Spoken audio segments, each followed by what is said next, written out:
주무왕의 상대적으로 주무왕에 비교하면 상대적으로 한 등급 아래라는 거죠. 서열적으로 이 춘추의 필법에 따른 서열에 의하면 주무왕의 한 단계 아래 서열이 후죠. 후에 기자를 이렇게 후로 설명하는 겁니다. 그리고 밑에서 보면 서백창, 서백창도 이 후에 들어가는 겁니다. 서백창. 서백은 이제 주무왕이지, 문왕이죠. 주문왕은 당시에는 그 탕이 상나라의 이제 왕인 탕과 죄인 주의 아래, 그러니까 주무왕이 이제 서백창이라는 건 이제 문왕이 서쪽에서의 그 어떤 제후죠. 하나의 그 강력한 제후로 있을 때 역시 그 서백창 왕의 후로 보는 겁니다. 그런 식으로 이 춘추의 필법을 지킨 거죠. 그 다음에 이제 그 밑에 부분 보면 주의 후 발이 주를 멸망시킨 뒤 발은 또 후라고 표현하는 겁니다. 이건 뭐냐면 이 주왕 상나라의 마지막 왕인 그 주왕의 제죠. 그 하나의 그 제후로서 있는 발. 이게 발은 이제 나중에 이 발이 이름이 발이지만 나중에 이제 주무왕이 되는 거죠. 그래서 이 발이 주를 멸망시킨 뒤 서공석에게 명하여 기자의 교훈을 풀어주었다. 그 다음에 이제 왕이 직접 그를 만나서, 이 왕이라는 것은 무왕입니다. 그러니까 무왕이 발이 그 주 밑에 있던 후로서의 그 발이 이 상나라를 멸망시키니까 이제 무왕이 되는 겁니다. 왕으로서 표현되는 겁니다. 그 무왕이 되고 왕이 되고 기자는 이제 조선으로 가니까 이 무왕 밑에 그 서열인 후가 되는 거, 후로 표현하는 겁니다. 이종희는 이런 그 철저한 엄격한 이런 구분을 가지고 이 서술을 하게 됩니다. 그러니까 이종희가 이렇게 서술을 할 수 있었던 것은 바로 이제 이종희의 당시 그 이종희의 사관이 춘추필법에 철저했다 이렇게 볼 수 있습니다. 그 다음 문장을 보시겠습니다. 그 다음에 이제 왕이 다시 첨도를 물으니 기자가 홍범구조를 설명하였다. 이렇게 되어 있습니다. 그래서 홍범구조 부분은 이제 생략했습니다. 이제 시간상 생략했습니다. 그리고 다음 부분을 보면 기자가 주왕을 위해 도를 전한 뒤에 중국을 피하여 조선으로 갔다. 기자가 주왕을 위해 도를 전했다는 것이 이제 바로 홍범구조를 전하고 중국을 피하여 조선으로 갔다. 은의 유민과 구신으로서 그를 따르는 자가 5천이었다. 시서, 예악, 의무, 음향, 복소의 무효와 온갖 기술과 재주를 가진 자들이 모두 갖춰졌다. 주의 수신, 수신이라는 이제 주나라를 지키는 그 신하죠. 주의 수신도 기자의 성스러움 때문에 감히 가로막을 지 못하였다. 주왕이 그의 얘기를 듣고, 주왕이 기자가 조선으로 피해갔다는 얘기를 듣고 자기를 봉하여 후로 삼았지만 신하가 되지는 않았다. 여기서 이제 무왕이 상나라를 멸망시키고 발이 상나라를 멸망시키고 무왕이 됐는데 이제 주의 무왕이 됐죠. 주의 무왕이 됐는데 이 기자가 조선으로 갔습니다. 조선으로 피해갔죠. 그러니까 이제 여기서는 이 후자를 씁니다. 후 이렇게 해서 엄격하게 그 서열을 따져서 이 서술되고 있습니다. 그렇지만 신하가 되지는 않았다. 이렇게 하는데 사실은 이제 이 신하가 되지 않았다는 것은 이제 나중에 또 깊이 이렇게 얘기하겠지만 당시에 그 주라는 그 측에 이 지도상에서 보면 주라는 영역은 뭐 한 이 정도거든요. 이 정도인데 뭐 사실 조선이 어디 있었든지 간에 이쪽에 태양산맥이 있고 여기 그 갈석이라는 곳이 있습니다. 갈석이라는 지문이 있거든요. 갈석이라는 지문이 있는데 이 갈석 위선은 아마 주무왕 그 주 이후 춘추전국 시대에도 통치가 어렵다는 얘기입니다. 왜냐하면 그 춘추에 나오죠. 춘추나 모든 사서 기록에 이쪽에서 동방에서 가장 강력한 제환공 시기에 제가 가장 강력했었는데 제환공의 국방이 어디에 미쳤냐면 무채에 미쳤다는데 무채라는 지역이 있습니다. 무채. 여기 무채현이 있는데 지금도 무채현이 있죠. 이 무채에 갈석이 있는데 이 제 국방 한계선이 무채입니다. 그렇기 때문에 춘추전국 시대에도 이 이상을 거의 통치하지 못했다는 얘기거든요. 사실 역사적으로는. 그래서 여기 이제 나오는 뭐 기자가 그 기자를 그쪽에 조선에 보냈지만 후로 삼지는 않았다 이런 얘기인데 앞으로 한번 더 자세히 좀 들어보겠습니다. 그 다음 문장은 처음 요수의 동쪽에 거주했는데 백성들이 모두 그에게 모여주니 단신은 백악으로 옮겨갔다. 그 여기서 이제 기자가 조선으로 가서 처음 그 요수 지역에 거주했다 이렇게 이종희는 설명하고 있습니다. 그런데 그 이종희의 전반적인 그 동사 책에서 이종희의 저작에서 요한은 어디를 말했냐면 여기 줄을 제가 달아놨습니다. 줄을 이렇게 보시면 8번 이렇게 되어 있는데 이종희의 그 수산집 권14 그 동국여지 잡기 이 부분에 보면 수경이라는 하나의 대목을 두어서 그 조선에 관련된 자기의 역사 인식 속에서의 그 물길과 관련한 이런 설명을 하고 있습니다. 이 수경에서 요수의 위치를 설명하고 있는데 그 요수의 위치가 어디냐면 지금의 그 동묘합니다. 동묘. 요하라는 것이 나나가 이쪽에 있고 여기 북경이 이쪽이면 나나가 이렇게 있고 여기 이제 발해죠. 발해가 있고 이쪽에 이제 조선 있고 노룡이 있고 그런데 요하라는 것이 이렇게 동료와 서류와 이렇게 흘러서 여기서 합쳐가지고 다시 이제 이 발해로 들어가거든요. 이쪽 동료화 부분을 얘기하고 있습니다. 그래서 이제 이종희는 이제 기자가 조선으로 와서 처음에 이 동료화 부분 이쪽 부분 여기 있었다. 그래서 나중에는 이제 요하의 서쪽까지 넘어갔다 이렇게 설명하고 있습니다. 대충 이 영역입니다. 이 영역까지 얘기하고 있습니다. 처음 요수의 동쪽에 거주했는데 백성들이 모두 그에게 모여드니 단신은 백악으로 옮겨갔다. 이제 그 단군의 단군을 싫어하는 단시, 그 단군 조선의 이제 태체를 얘기하는 겁니다. 백악으로 옮겨가고 이제 기자가 이제 그 지도자로서 평양에 이르니까 동쪽 백성, 동쪽의 백성들의 구로와 추장이 모두 나와서 맞이했다. 기자가 말했다. 너희 무리들이 거칠고 더럽고 편독한 곳에 있어서 예의를 알지 못하는 지가 오래되었구나. 이 예의라는 말은 그 고대에 있어서 야만과 비야만, 문명과 야만을 하는 기준이거든요. 이건 물론 춘추기법입니다. 중화사상은 기관관 춘추기법이죠. 중화는 예의고 그 이의 지역은 모두 야만이거든요. 그래서 너희들 무리들이 거칠고 더럽고 편독한 곳에 있어서 예의를 알지 못한 지가 오래되었구나. 너희 백성에게 약법 8조를 줄 것이다. 이제 근법 8조라고 얘기했는데 여기는 약법 8조를 이렇게 표현하고 있습니다. 그 다음 대목은 부자유친 군신유의 남녀유별 장소유서 북무유신 이게 이제 그 삼강오륜이죠. 삼강오륜을 거기 놓고 나머지 세 조항을 이제 한서에 나오는 걸로 이제 백성이 서로 죽이면 목숨으로 갖고 이런 내용들을 이제 덧붙이고 있습니다. 상하게 하면 서로 상하게 하면 곡식으로 갚으며 서로 도둑질하면 남자는 노로 삼고 여자는 뒤로 삼는다. 이런 얘기들을 채워놓고 있습니다. 요것도 이제 뒤에 제가 다시 한번 말씀드리겠습니다. 그 다음에 이제 정전을 나누는 얘기. 정전은 정전법은 이제 원래 9등분해서 한 등분은 공유로 하고 그걸로 세를 내고 나머지 8부분을 나눠서 사유한다는 이런 거거든요. 근데 이제 그 기자는 이제 70무로서 공전을 돕게 하였다. 전의 모양은 전자와 비슷하다. 주의 제도와 조금 다르나 10분의 1인지 1의 내용은 같다. 이제 평양에서 이 기자의 정전도 발견했다. 이런 문제 얘기들도 하고 있습니다. 그 얘기를 하고 있습니다. 그 다음에 이제 전야, 도읍, 음식, 기용, 변도, 의관 제도는 모두 중국과 같았다.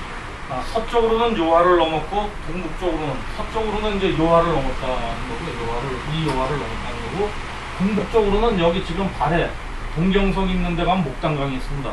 그 목단강을 과거에 호란마. 그 호란주라고 발해 동경성을 중국에서는 호란주라고 불렀습니다. 그 호란이라는 건 이제 바로 그 목단강 있는 위치까지 이 정도가 그 당시에 고조선의 기자조선의 영역이었다 이런 설명을 하고 있습니다. 호란에 이르렀으며 남쪽 끝은 바다에 닿으니 땅이 사방 4천에서 5천이었다. 예맥 부여 한의 무리가 태도를 바꾸어 기유하였다. 기자가 동방을 다스린 지 1년에 백성은 예의 방도를 알았다. 3년째에는 백성이 크게 교화되어 시서 예악의 나라가 되었다. 믿음과 겸양을 승성하고 유수를 독실하게 하였다. 마을에는 개가 짖어 쫓을 도둑이 없고 밤에도 집들이 문을 닫지 않았다. 부인들은 정주가 있고 믿음이 있어 음란하고 간사한 행위가 없었다. 대체로 동쪽의 백성은 부드럽고 착하여 쉽게 교화할 수 있었는데 그 천성 때문이었다.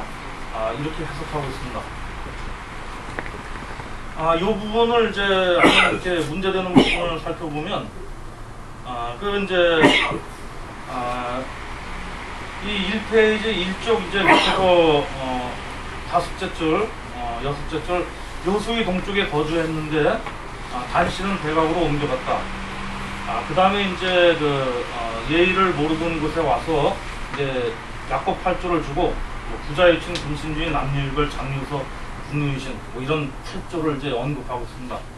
그러나 이런 그 8조는 사실은 한서, 반고의 한서가 나오던 서기 70년경에도 파악 못하던 거죠. 그래서 요거는 임으로 써놓은 거고 사실 정확한 내용은 아닙니다. 그리고 그 뒤에 이제 부분에서 땅을 얘기하는 부분, 그 기자조선의 강역을 얘기하는 부분, 서쪽으로는 요하를 넘었고, 이 이종희의 동사의 특징은 다른 부분은 몰라도 이 강역의 문제에 있어서는 상당히 주체성을 발휘하고 있습니다. 이 이종희 동사라는 책 전문에 있어서 가장 그 이종의 특징적인 점은 그 상고사의 강역 문제에 있어서는 아주 주체적인 입장이 서 있습니다.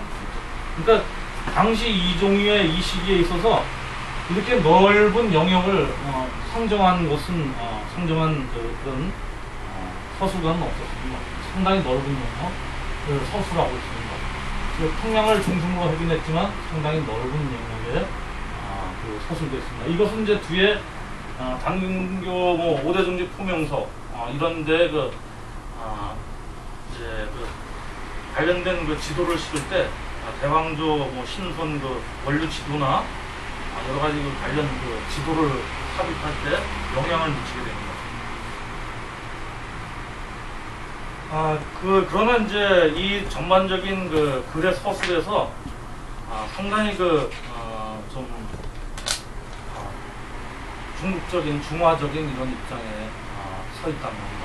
그래서 여기 이제 정전을 나누고서 시작하는 대목에서 예맥 부여 한의 무리가 태도를 바꾸어 귀의하였다.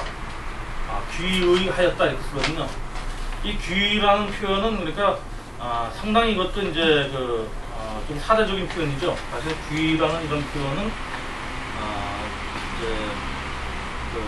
어떤 정당한 것, 문용에 들어간다는 뜻입니다. 그러니까 중화 중심주의에 따른 표현이죠. 그래서 이제 동아시아의 당시 전통 사회에서 고대 사회에서 귀화는 이제 교화, 덕화에 이제 복속된다는, 도로가 복속된다는 이런 의미로 쓰이고 있거든요. 그래서 이제 이종희가 이제 귀의라는 표현을 쓸 때는 이거는 이제 귀화, 귀의, 귀조 이런 등은 이제 중화 사상과 유교적 덕치 사상에 이제 흡수된다는 이런 의미를 갖고 있습니다. 그러니까 굉장히 좀 표현은 좀 이제 당시 중화 사상, 중국을 중심으로 한, 중화를 중심으로 한 이런 사상에 치우쳐 있었다 이렇게 볼 수 있습니다. 그리고 이 부분에서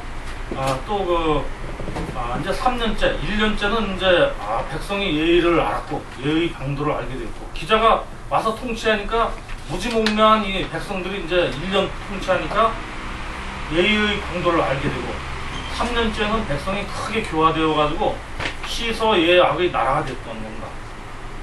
믿음과 겸양을 승상하고 유수를 아주 독실하게 믿게 되었다 이렇게 표현하고 있습니다. 근데 이런 표현은 사실은 지나친 과장이죠. 이제 유술이라고, 여기 이제 이종희가 유술이라는 표현을 썼습니다. 유술이라는 표현을 썼는데, 유술이라는 표현은 그 시기적으로는 전국시대 중후기에서 서한 중기까지 많이 쓰던 표현입니다. 그러니까 공자가 유학을 직대성했다 그랬을 때 그 공자가 유학이라고 얘기할 수 있었던 부분이 있고 그게 점차 정치적으로 활용되면서 유교라고 얘기될 수 있는 부분이 생겼거든요. 그런데 그런 것이 완전히 자리 잡은 것은 거의 그 동안이유입니다. 동안이유. 공자가 당시에 뭐 천하를 주의했다 그랬지만 아주 그냥 거대하게 생각하는 겁니다. 당시 우리 유학자들이 거대하게 생각하는 겁니다. 유학자 아닌 사람들도 아주 거대하게 생각해요. 그냥 천하를 주의했다니까 이 천하를 주의했다니까 아주 상당한 많은 주의를 했다고 생각하는데 실제로 답사를 해보면 공자가 주의했던 천하는 산동성에 있는 북부에서 남쪽으로 여기 해하, 그 다음에 서쪽으로는 이 황하, 중륜, 동쪽으로는 이 조현 있는 이 부분, 북쪽으로는 갈석 아래쪽, 제나라, 해변가도 못 미쳤습니다. 공자가 아마 바다를 못 봤을 가능성이 있어요. 공자는 평생. 요 범위, 공자의 천하주의라고 할 때 공자의 천하입니다. 이게 공자의 천하. 공자의 천하주의거든요. 이 공자가 이렇게 요 짧은 시간 안에 요 정도 거리를 천하주의를 했는데 그렇게 훌륭한 글을 썼다는 것은 놀라운 일이죠. 그렇지만 왜 이런 글이 가능하냐면 공자가 이런 글이 가능하냐면 요 짧은 범위 안에 엄청 많은 소국들이 있었어요. 소국들이. 그 봉건 소국들이 엄청난 후라는 이런 제부, 뭐 이런 것을 가진 소국들이 엄청 많이 있었습니다. 그래서 그 춘추에서 보는 여러 가지 소국, 작은 소국들이 많이 나오죠. 춘추 보면. 그 소국들이 나라지만 하나의 작은 범위입니다. 이게. 여기서 점 찍는 정도입니다. 그러니까 맹자가 얘기잖아요. 제 나라가 그 당시 가장 컸는데 제 나라에 서로 이 국경까지 서로 개울음소리가 닭울음소리가 들린다는 거거든요. 그러니까 넓은 범위가 아닙니다. 그렇지만 여기에 수많은 나라가 있으면서 그 경쟁을 하는 거죠. 경쟁을 하고 논리적으로 경쟁하고 정치적으로 경쟁하고 경제적으로 경쟁하면서 발전하는 겁니다. 경쟁 속에서 발전하는 과정에서 여러 가지 사상이 생기게 되는데 그런 사상이 공자에 의해서 모아진 것이 이제 바로 그 유학이라는 이런 건데 당시에 그 공자가 유학이라고 얘기하지 않았죠. 그러나 이제 그것이 직대성 되다 보니까 제자들에서 직대성에서 유술이라는 체제로 불리게 됐습니다. 전국 시대에서 서한중기까지 유술이라고 부르고 그 다음에 이제 서한중기 이후에는 유학이라는 거 경학의 단계로 들어갑니다. 근데 이 유술하고 유학의 차이는 이 유술은 용을 중시하고 유학은 체를 중시하는 겁니다. 그러니까 유술은 굉장히 실용적인 거죠. 당시의 그 정치에 의해서 필요한 이런 것들을 받아들이는 입장에서 그 공자의 얘기들을 응용해야 되는 겁니다. 그래서 이제 서한 초부터 중기에 이르면 이제 동중서나 이런 사람에 의해서 이걸 받아들여서 우리가 정치화하자. 정치의 어떤 덕목을 삼아서 이 유학의 다른 어떤 백가의 사상은 모두 없애고 유학으로서 나라를 통치하자는 얘기가 나오기 시작한 거거든요. 그렇지만 동중서에 의해서 동중서가 그런 얘기를 했다고 했는데 동중서가 그 얘기를 했다고 해서 동중서 얘기가 정책적으로 활용돼서 실행된 것은 없습니다. 다 다른 사람들에 의해서 후대에 실현된 거고 실제로 이 유학이란 이런 것이 유술 또는 유학이 정치적 목표로 강조된 것은 동안 이유입니다. 왜냐하면 이제 서한이 그 한무제를 거치면서 발전했죠. 그러나 그 이후에 굉장히 침체기에 들어갑니다. 거기 이제 내분이 일어나고 내란이 일어나서 결국은 이제 왕망에 의해서 멸망되고 이제 신나라, 자기 이년에 신나라가 생겼는데 왕망이 신나라가 생기는데 왕망이 자기의 그 정치적 정당성, 당위성을 확보하기 위해서 유학을 활용하려고 했는데 이용하려고 하는 겁니다. 그래서 굉장히 교조적인 유학을 택했죠. 그래서 아주 그 화이의 구별을 엄격하게 해서 우리 고구려, 당시 고구려는 하구려라고 부르고 다른 그 흉노족에 대해서도 아주 이민족으로서 적대시하는 이런 정책을 취하게 됩니다.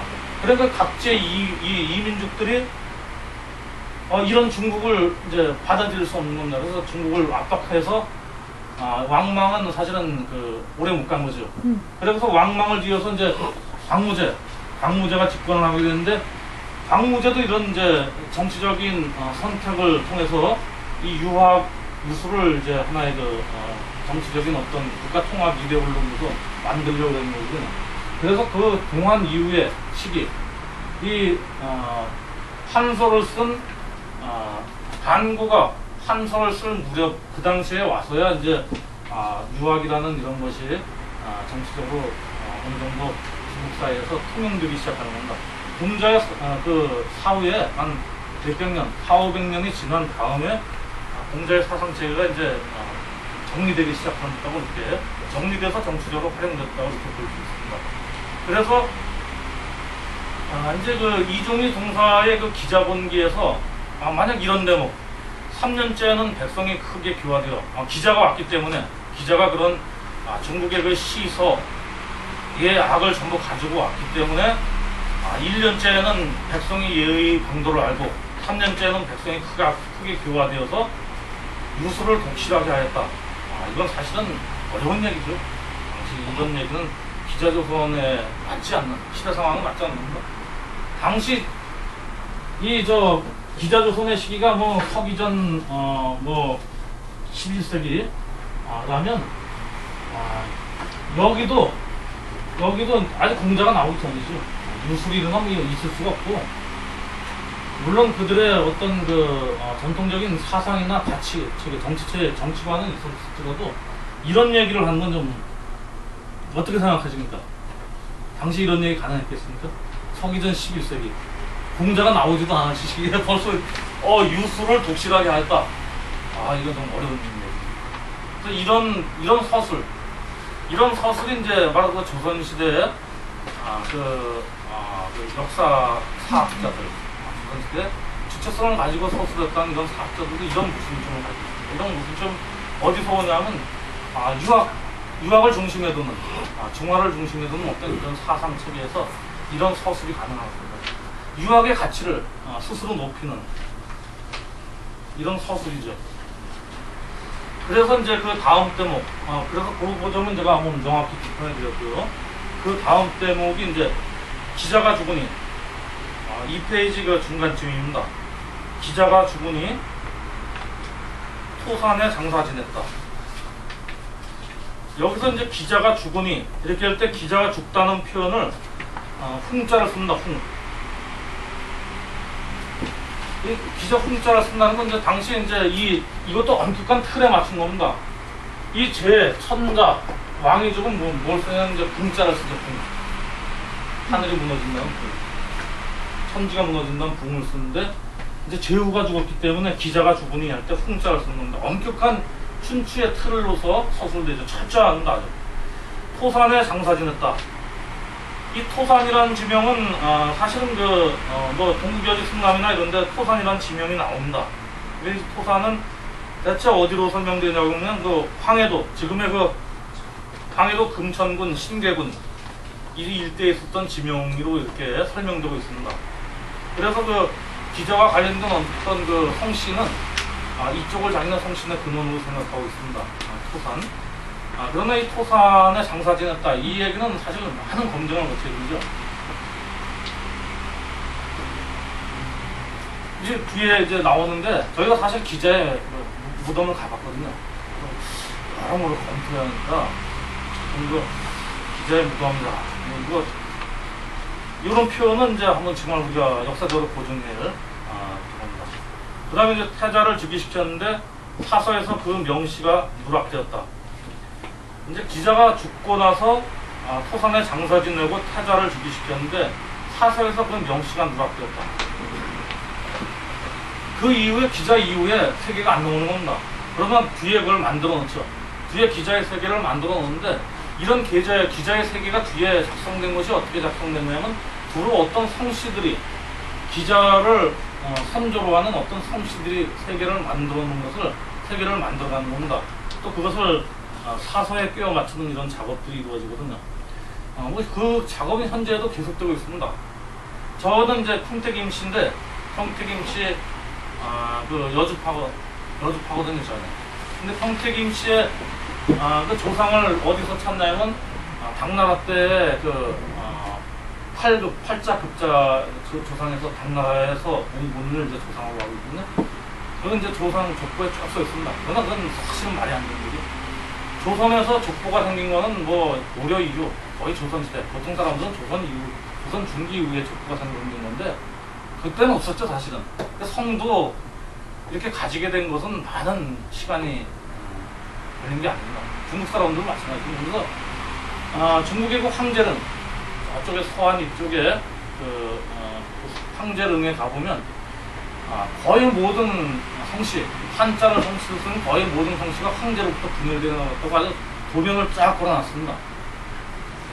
근데 그것이 이상하게 이 한자를 쓰는 문명권, 특히 한국에 먹고 들어가는 겁니다. 한국에 뭐 많은 사람들이 가는 겁니다. 성씨의 고향을 찾으러. 중국으로. 뭐, 노태우, 전 대통령 노태우, 중국에 방문해가지고 그 집안 가가지고 막 사진 찍고 막 중국 신문에 막 나는 겁니다. 노씨의 고장을 찾아서.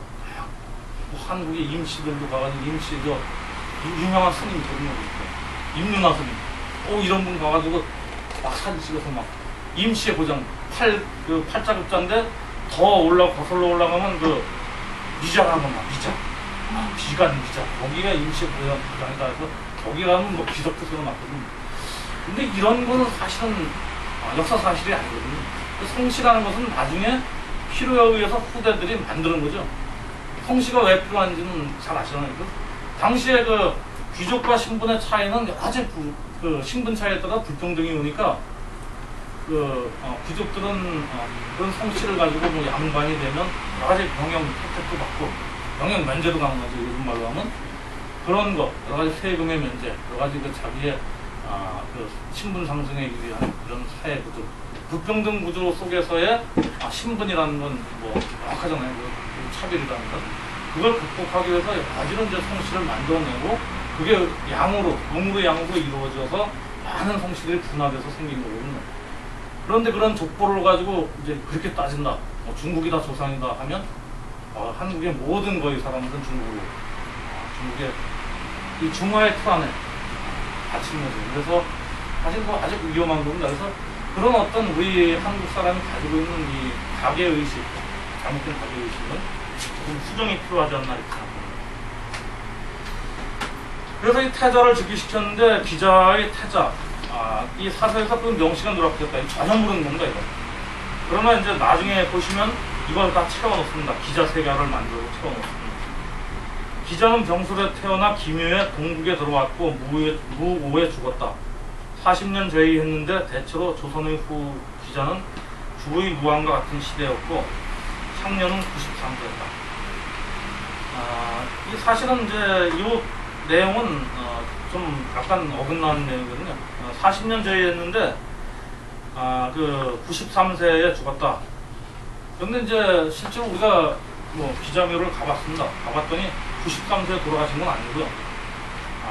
만약 기자가 조선에 왔다 그러면 근데 기자의 묘가 지금 여기 있습니다. 지금 하택규현이라는 데있 산동성 하택규현.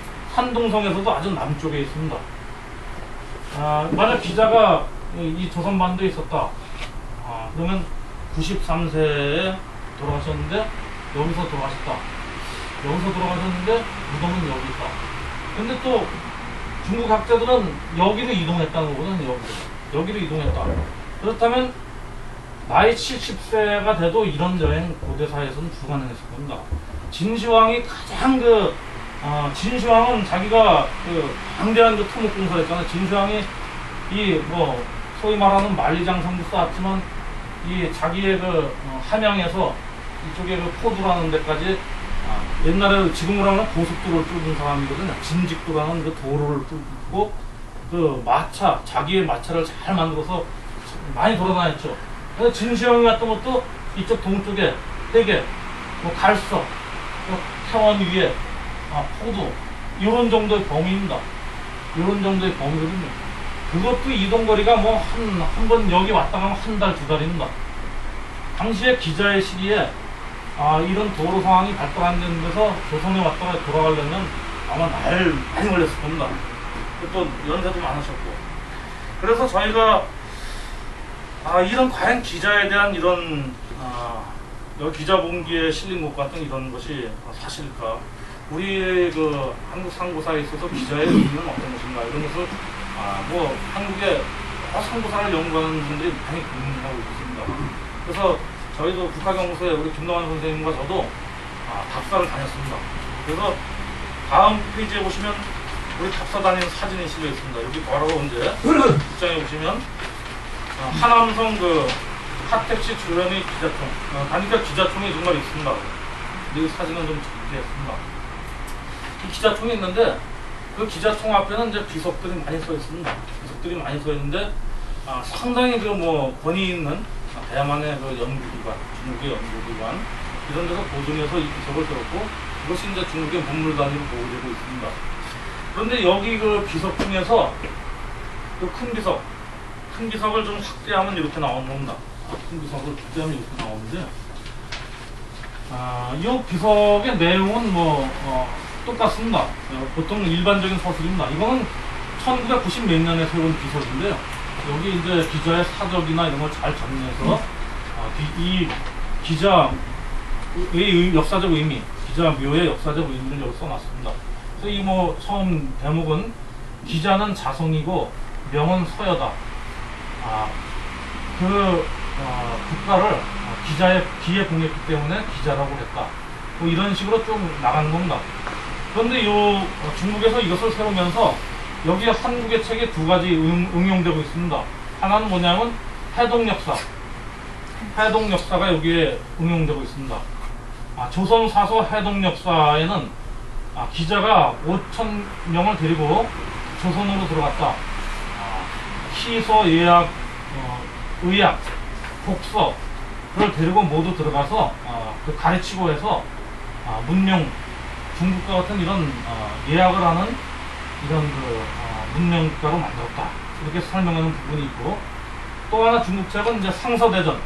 상서대전을 이용해서 상서대전은 이제 어떤 내용이냐면 두 무왕이 은을 이긴 다음에 은을 멸망시킨 다음에 기자의 구금을 풀어줬는데 기자는 그것을 참지 못해서 조선으로 갔다.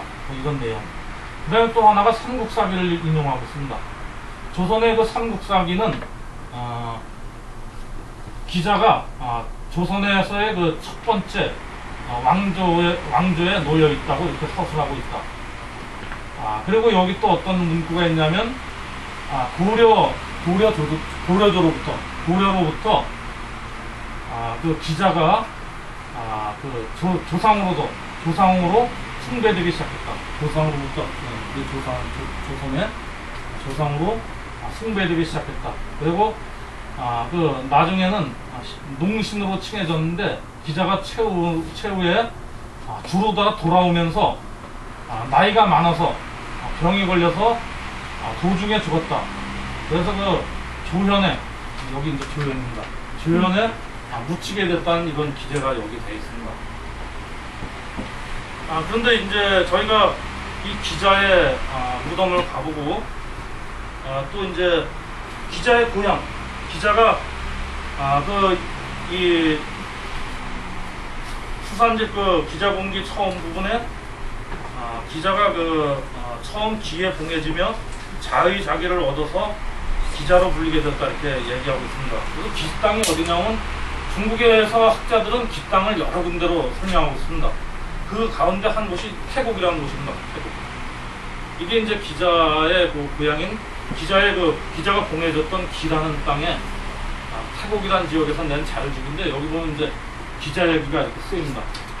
금태국이라고 해서 여기에 첫 번에 이제 천년고 기자 고향 가지고 나옵니다. 이제 기자상을 여기다 놓고 여기에 있는 이제 그 백연 유지가 바로 그 기자가 있었던 곳이다.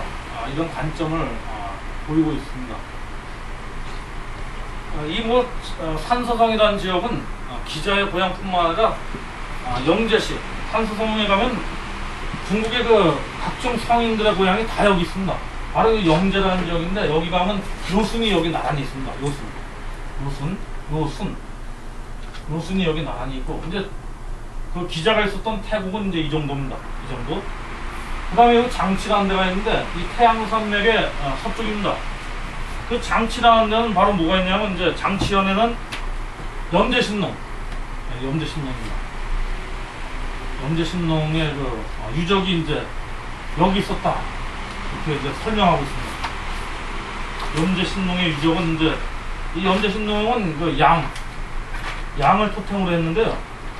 양이라는 게 착갈선자는 아름다울 밑자, 상당히 중국 그 문명에 긍정적인 역할을 했다. 중국은 이렇게 보고 있는데 이제 염제신농의 그 고향 양두산이라는 곳이 이제 여기 장치라는 데 있습니다.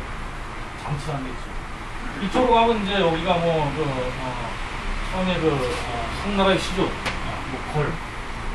의 출생지다 이렇게 얘기된 부분이고, 엄청난 이제 유적들이 사실 밀집되어 있습니다. 요 일대 황하의 북쪽, 이게 이제 요 일대 영제를 중심으로 한 이 일대, 또 치우의 유적이라고 해도 여기 있습니다. 영어라는 게 있죠. 다른 영제 이렇게 밀집되어 있죠. 그래서 이런 유적들을 다 보고 또 여러 가지 문헌을 사실 보증해 보면 기자조선의 문제는 정말 우리가 한국에서 기자조선을 역사적 실제로 인정하는 데는 좀 더 검토를 해야 된다, 이런 결론에 이르게 됩니다. 여러분 이제 보통 그냥 기자조선을 얘기할 때 사람들이 그 많이 응용하는 이제 그 사료는 바로 이제 상서대전하고 전한서 한서거든요. 그 많은 사람들이 그 기자조선을 얘기하면 꼭 상서대전 한서로부터 시작되는 겁니다. 그러나 우리가 사서를 볼 때는 그 사서가 역사적 사실을 과연 반영하고 있는가, 사서를 만든 사람들이 당시에 어떤 관점에 의해서 그런 사서가 쓰여졌는가, 여러 가지를 분석해 봐야 되거든요. 어떤 사람들은 항상 이렇게 얘기합니다. 그냥 어떤 역사를 한다는 사람들은 어느 사서에 그런 기자가 있기 때문에 그렇게 볼 수 있다, 이렇게 얘기하거든요. 그러면 다른 사람은 또 그걸 이용하는 겁니다. 어떤 학자가 이렇게 봤는데 그렇게 보기 때문에 이렇게 얘기했었다. 이런 것이 너무 반복적으로 와전되어 인용되고 있거든요. 그런 역사 풍토는 좀 한국사에서 오히려 그런 역사 풍토 때문에 한국사가 잘못된 방향으로 서술되지 않았나, 이렇게 보이거든요. 그래서 이 기자조선 문제를 정말 심도 있게 분석해 보려면 과연 이 기자조선이라는 실제를 반영하겠다는 사료들은 어떤 문제가 있나, 이걸 검토해 봐야 된다. 그래서 오늘 그 자료집 기자본기 수산지 동사본기 그 기자본기를 해석하고 나서 뒤에 기자조선이라는 실제를 인정하는 몇 번의 사료가 어떤 문제점을 지니고 있나를 설명해 놨습니다. 대표적인 게 상서대전이라는 거는 사실은 믿을 수 있는 사료가 아닙니다. 이 상서대전을 많이 이용하는데 실제로 이 상서대전은 굉장히 불투명한 자료죠. 이거는 복숭이라는 사람이 썼다, 이렇게 되어 있습니다. 그러나 이 복숭이라는 사람의 생물 연대도 사실 미상이고, 이 복숭이라는 사람이 실제로 이 저작을 쓴 것은 아닙니다. 이건 중국 학자들도 인정하는 거거든요. 복숭이라는 사람이 사망한 이후에 그의 제자들이 아주 후대에 쓴 겁니다. 후대에 쓴 건데, 이 상서대전에 기자와 관련된 기자가 있기 때문에 기자조선의 실제를 인정하는, 이런 서술은 바로 그 기자조선이라는 실제가 필요한, 정치적으로 필요한, 학술적으로 필요한 그 사람들에 의해서 역사가 만들어진, 가상의 역사가 만들어지는 것이지 실제로 역사적인 실제가 있었던 것은 아니라, 이렇게 볼 수 있습니다.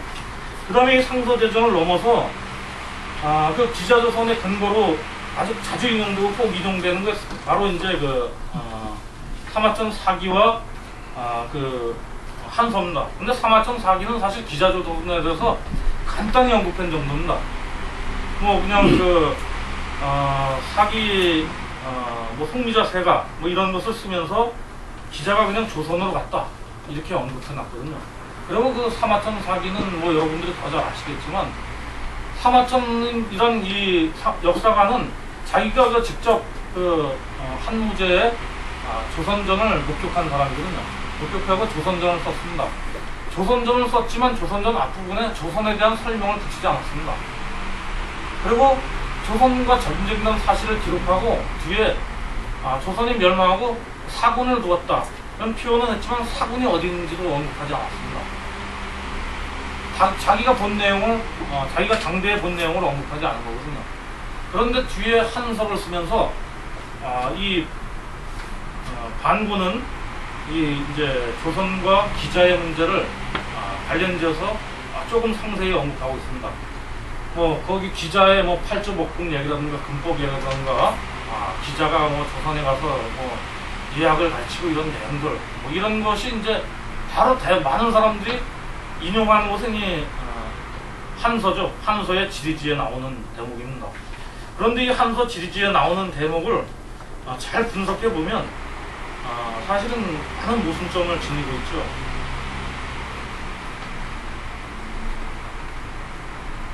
그 이제 한서 지리지 여기 5쪽에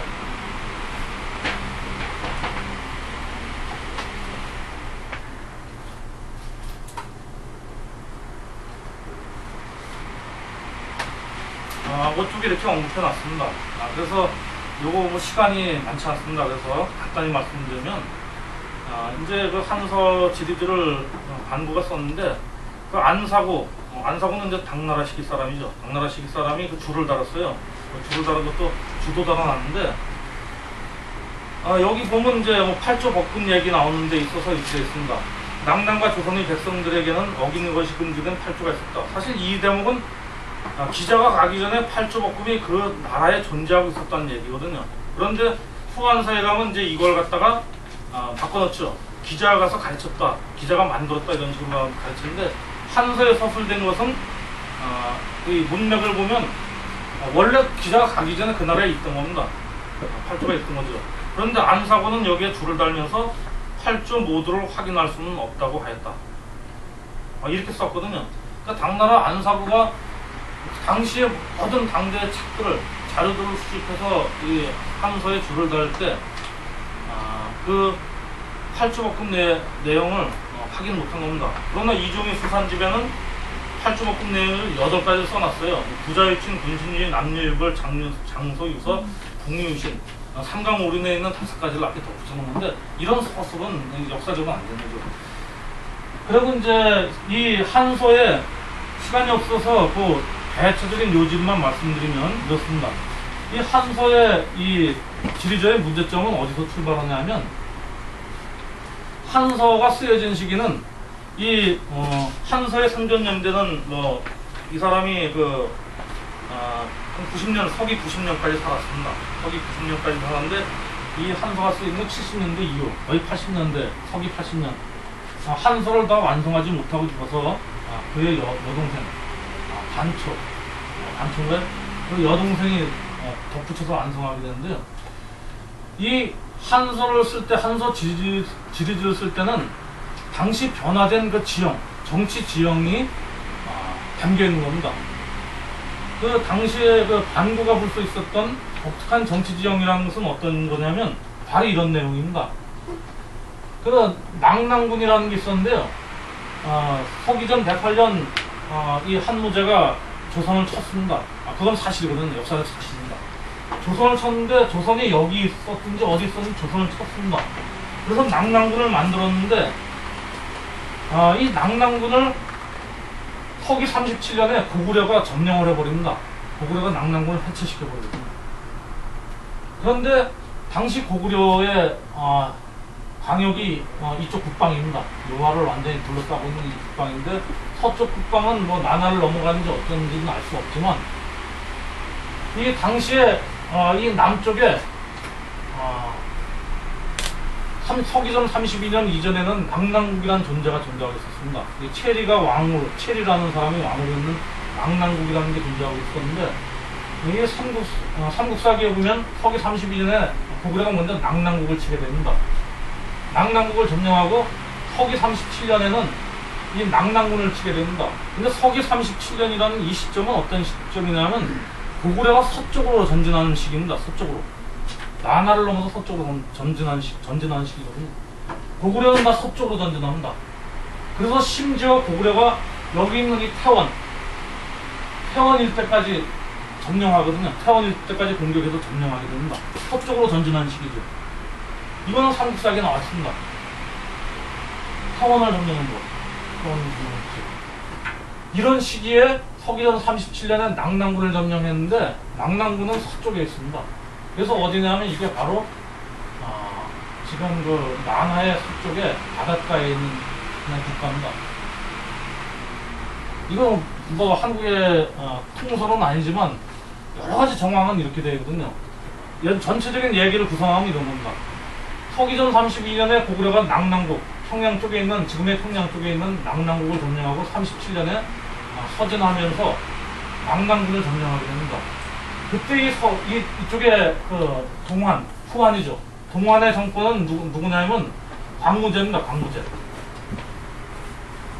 광무제가 이제 그 왕망이 몰락하고 나서, 신이 몰락하고 나서 광무제가 집권을 하게 되는데, 광무제가 집권을 하고 나서 이 내분을 수습하는데 몇십 년이 걸리는 겁니다.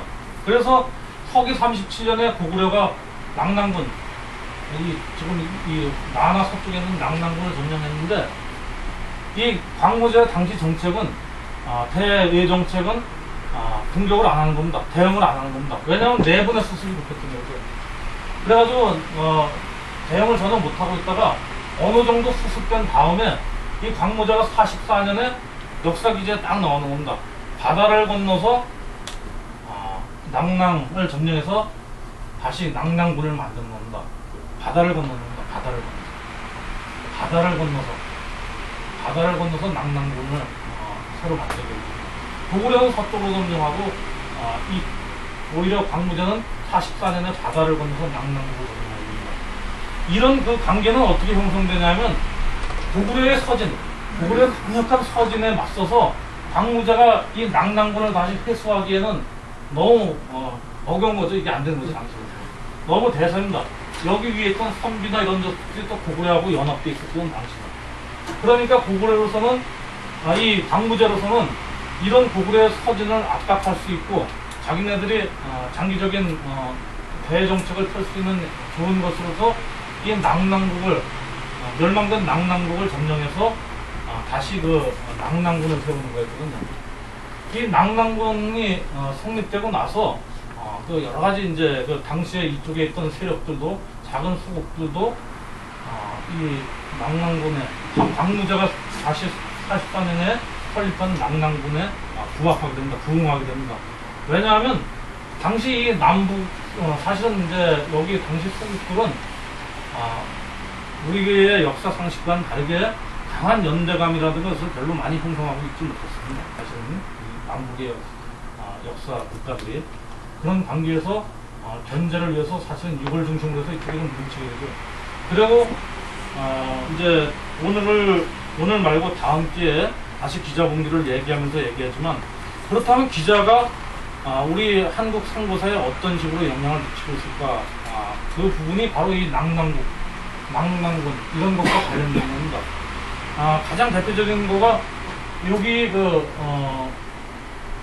남하의 서쪽에 하북성 남쪽에 대청현이라는 데가 있는데 여기서 그 선우황 묘비라는 것이 1970년에 발견됩니다. 비석이 하나 발견됐는데 선우황 묘비입니다.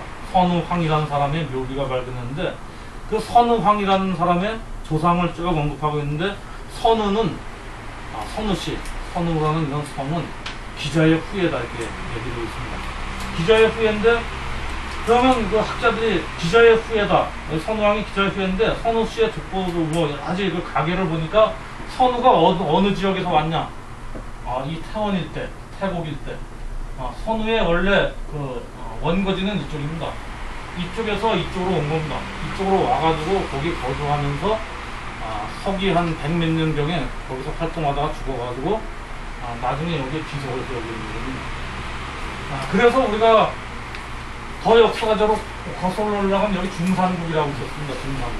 선우 씨의 중산국이 있었는데 이 중산국, 이 기자의 기땅이라는 곳, 이 선우왕비가 발견된 이 지역, 여기에 낙랑군 관련성, 이 낙랑군과 이 낙랑군 광무제가 세운 낙랑군의 관계 여러 가지를 고려하면서 바로 이런 것들이 후대에 기자가 조선과 연관지어서 기록될 수 있는 어떤 근거가 되지 않을까 이런 저는 요즘 공부하면서 이 기자본기, 공사 기자본기에 대한 책을 보면서 그런 생각을 했습니다. 그래서 다음 시간에는 그런 얘기를 한번 자료를 가지고 한번 얘기해 보기로 합니다.